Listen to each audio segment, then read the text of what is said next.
Assalamualaikum warahmatullahi wabarakatuh. Perkenalkan, nama saya Alivia Karisa Divayaski dengan NIM 21010120140082 dari Rekayasa Nilai Kelas D. Pada kesempatan kali ini, saya akan menjelaskan mengenai Robert Street Improvement. Selanjutnya yaitu latar belakang. Laporan rekayasa nilai atau value engineering ini merangkum peristiwa studi yang dilakukan untuk Departemen Transportasi Minnesota atau MNDOT dan difasilitasi oleh HDR Engineering. Subjek dari studi VE ini adalah TH952A Robert Street Improvements SP 1908-84. Penelitian dilakukan 10-13 September 2013. Tujuan utama tim melakukan penerapan rencana VE adalah untuk: yang pertama, menerapkan prinsip dan praktik rencana kerja VE. Yang kedua, melakukan analisis menyeluruh terhadap proyek. Yang ketiga, mengevaluasi kemungkinan peluang perbaikan. Yang keempat, menggunakan pandangan baru untuk mencari pendekatan baru untuk konstruksi. Yang kelima, mengidentifikasi potensi penghematan biaya. Selanjutnya itu adalah latar belakang proyek. Robert Street adalah fasilitas jalan raya utama yang dimiliki oleh MNDOT dan menyediakan jalur utama jalan raya selatan untuk West St. Paul. Jalan raya tersebut diklasifikasikan sebagai jalan kecil. Ujung dari proyek ini adalah Jalan Mendota di selatan dan Jalan Annapolis di utara. Konfigurasi yang ada di antara Mendota Road dan Butler Avenue, Robert Street adalah jalan raya dengan 5 jalur yang tidak terbagi tanpa ada tempat parkir, dari Butler Avenue ke Annapolis Street. Robert Street adalah jalan raya dengan 3 jalur yang tidak dipisahkan parkir di kedua sisi. Selanjutnya ada anggota tim Value Engineering. Yang pertama ada Michael Arsenault sebagai desain, yang kedua ada Tiffany Deegan sebagai traffic, yang ketiga ada Curtis Kallio sebagai construction, yang keempat ada Blaine Long sebagai Value Engineering Team Leader, yang kelima ada Josh Metcalf sebagai design atau construction, yang keenam ada Almin Remick sebagai geometrics. Selanjutnya ada deskripsi proyek.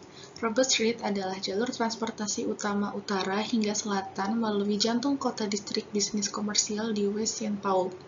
Jalan ini terbentang sepanjang 2,4 mil dan diklasifikasikan sebagai A Minor Arterial Street dan berada di bawah yurisdiksi Departemen Transportasi Minnesota atau MNDOT. Dari Jalan Mendota di ujung selatan kota ke Butler Avenue di ujung utara kota, Robert. Jalan ada sebagai jalan raya 5 jalur yang tidak terbagi tanpa parkir di kedua sisinya, dan lalu lintas harian rata-rata ADT berkisar dari 16.000 hingga 26.000 kendaraan per peta ADT 2009. Dari Butler Avenue ke utara garis batas kota di Annapolis Street, Robert Street adalah jalan raya 3 lajur yang tidak terbagi dengan tempat parkir yang diizinkan masing-masing sisi dan 16.000 ADT kendaraan. Lalu selanjutnya yaitu deskripsi proyek.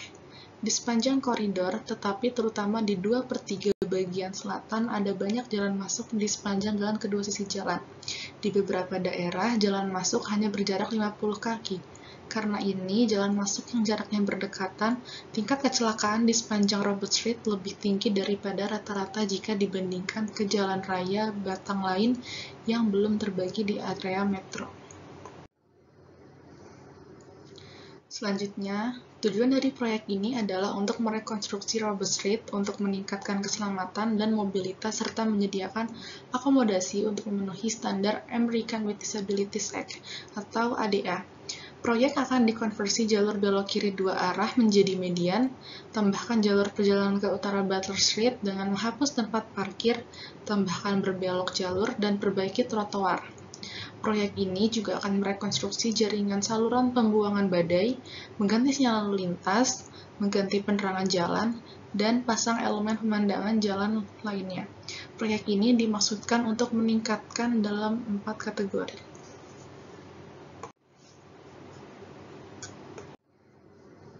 Selanjutnya, itu deskripsi proyek mengenai infrastruktur. Yang pertama, ada penggilingan atau pelapisan permukaan aspal-aspal. Yang kedua, penggantian bagian beton trotoar yang rusak. Yang ketiga, peningkatan penggantian saluran pembuangan badai. Yang keempat, perbaikan utilitas umum, yang kelima keamanan, yang keenam menambah media ke jalur belokan tengah yang ada, yang ketujuh menyediakan kapasitas tambahan di tiap arah di ujung utara Robert Street, yang kedelapan konsolidasi jalan masuk jika sesuai. Lalu dari segi estetikanya, yang pertama mengganti lampu jalan yang sekarang dengan lampu jalan yang lebih efisien dan sistem cahaya yang estetik. Yang kedua, menambah elemen hijau sepanjang Robert Street melalui penggunaan pohon boulevard dan elemen lanskap dalam koridor transit. Yang ketiga, memastikan desain dapat mengakomodasi kemungkinan jalur mobil jalan raya atau angkutan cepat bus di dalamnya jalur perjalanan luar. Proses analisis value engineering. Dalam analisis studi value engineering ini dilakukan beberapa tahap dengan menggunakan beberapa alat dalam keberjalanannya, yaitu sebagai berikut. Yang pertama ada cost model, yang kedua ada performance attributes, yang ketiga ada performance attributes matrix, yang keempat ada functional analysis, yang kelima ada spekulasi, keenam evaluasi, yang ketujuh rekomendasi. Selanjutnya untuk perkiraan biaya proyek, Value Engineering Team diberikan perkiraan biaya desain. Tim VE menggunakan harga penawaran unit dalam perkiraan biaya dan memperoleh jumlah dari rencana 60%. Bisa kita lihat untuk ringkasan perkiraan biayanya, kategori yang pertama itu jalan raya, subtotalnya itu 4,9 juta US dollar, persen dari totalnya itu 24,9%. Lalu ada streetscape, yaitu 4,6 juta US dollar, persen dari totalnya yaitu 24,6%. Lalu untuk kategori sinyal lalu lintas, totalnya 1,93 juta US dollar, lalu persen dari totalnya 11,7%. Selanjutnya yaitu selokan air, yaitu totalnya 1,88 juta US dollar, persen dari totalnya 11,4%. Selanjutnya ada pipa air, totalnya 1,31 juta US dollar, persen dari totalnya 7,9%. Selanjutnya kategori kemungkinan, totalnya 1,14 juta US dollar, persen dari totalnya 6,9%. Selanjutnya ada mobilisasi, yaitu 0,75 juta US dollar, persen dari totalnya 4,6%. Selanjutnya itu ada selokan sanitasi, yaitu 0,65 juta US dollar, persen dari totalnya 33,9%. Selanjutnya itu ada lalu lintas atau pengendalian erosi dengan 0,05 juta US dollar, persen dari totalnya 2,7%. Selanjutnya itu ada dinding perumahan, totalnya 0,22 juta US dollar, persen dari total 1,3%. Total konstruksi yaitu 16,47 juta US dollar, persen dari totalnya 100%. Selanjutnya yaitu ada proses analisis PE A cost model. Pemimpin tim PE menyiapkan model biaya dari perkiraan biaya yang diberikan kepada tim. Model biaya disusun untuk mengidentifikasi elemen konstruksi utama atau kategori perdagangan, dan persen dari total biaya proyek untuk item biaya yang signifikan. Gambar di samping menunjukkan bahwa rekonstruksi jalan dan lanskap jalanan yang meliputi pencahayaan mendominasi lebih dari 50%. Bisa kita lihat di sini, untuk yang pertama ada retaining walls, itu di angka 1,3%, lalu traffic and erosion control yaitu 2,7%, lalu sanitary sewer 3,9%, mobilization 4,6%, contingency 6,9%, water main 7,9%, storm sewer 11,4%, traffic signal 11,7%, streetscape 24,6%, roadway 24,9%. Namun artinya benar bahwa memang pencahayaan ini mendominasi lebih dari 50% dari proyek. Selanjutnya yaitu proses analisis VE yang B, performance attribute. Kinerja setiap proyek harus didefinisikan dengan baik dan disepakati oleh tim proyek, tim VE, dan para pemangku kepentingan pada awal setiap studi. Atribut-atribut ini mewakili aspek-aspek dari ruang lingkup dan jadwal proyek yang memiliki berbagai nilai potensial. Tim PE bersama dengan tim proyek mengidentifikasi dan mendefinisikan atribut kerja untuk proyek ini dan kemudian mendefinisikan konsep dasar yang berkaitan dengan atribut-atribut ini. Atribut kinerja tersebut digunakan sepanjang penelitian untuk mengidentifikasi, mengevaluasi, dan mendokumentasikan ide dan rekomendasi. Selanjutnya ada proses analisis PE, C. Performance Attribute Matrix. Teknik ini dilakukan dengan cara meminta setiap anggota tim untuk menilai tingkat kepentingan berbagai atribut relevan dan tingkat kinerja masing-masing atribut tersebut dengan mengajukan pertanyaan mana yang lebih penting untuk tujuan dan kebutuhan proyek. Penilaian dilakukan dengan menggunakan kode huruf misal A dimasukkan ke dalam matriks untuk setiap atribut. Kemudian nilai rata-rata tingkat kepentingan atribut dan kinerja masing-masing atribut dianalisis dan dihitung nilai persentasenya. Lalu selanjutnya ada proses analisis PE yang D, function analysis.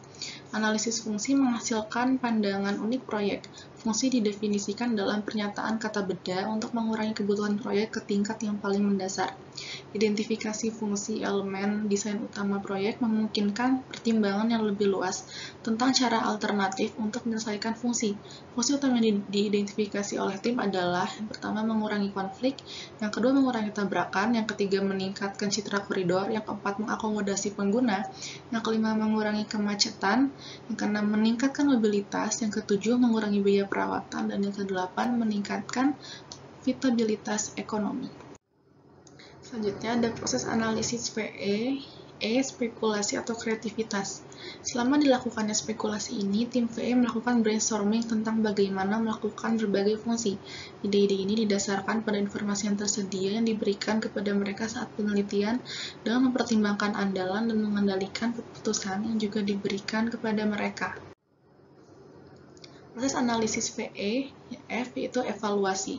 Dengan mempertimbangkan kendala dan keputusan pengendalian, tim mendiskusikan setiap ide dan mendokumentasikan kelebihan dan kekurangan. Setiap ide dievaluasi dengan tim PE mencapai hasil pada peringkat keseluruhan ide, yaitu 0 hingga 5. Gagasan berperingkat tinggi 4 atau lebih, itu dikembangkan lebih lanjut yang dianggap setara dengan baseline diberi peringkat 3 didokumentasikan sebagai pertimbangan desain dan berperingkat rendah 2 atau lebih rendah dijatuhkan dari pertimbangan lebih lanjut. Nilai peringkat ditunjukkan di bawah ini.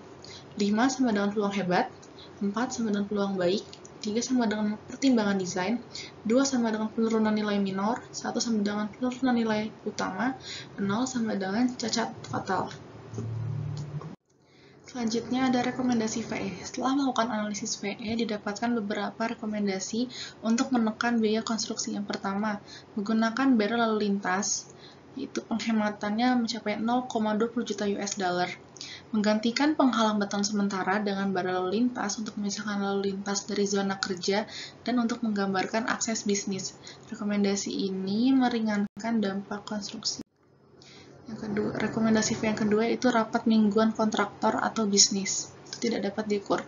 Meminta kontraktor menunjuk seseorang, kemungkinan besar mandor atau pengawas yang akan memberikan pembaruan mingguan kepada pemilik bisnis dari pekerjaan yang diharapkan untuk minggu itu. Rekomendasi ini mengurangi dampak konstruksi. Yang ketiga yaitu relokasi utilities pertama atau mengurangi 6 bulan durasi konstruksi.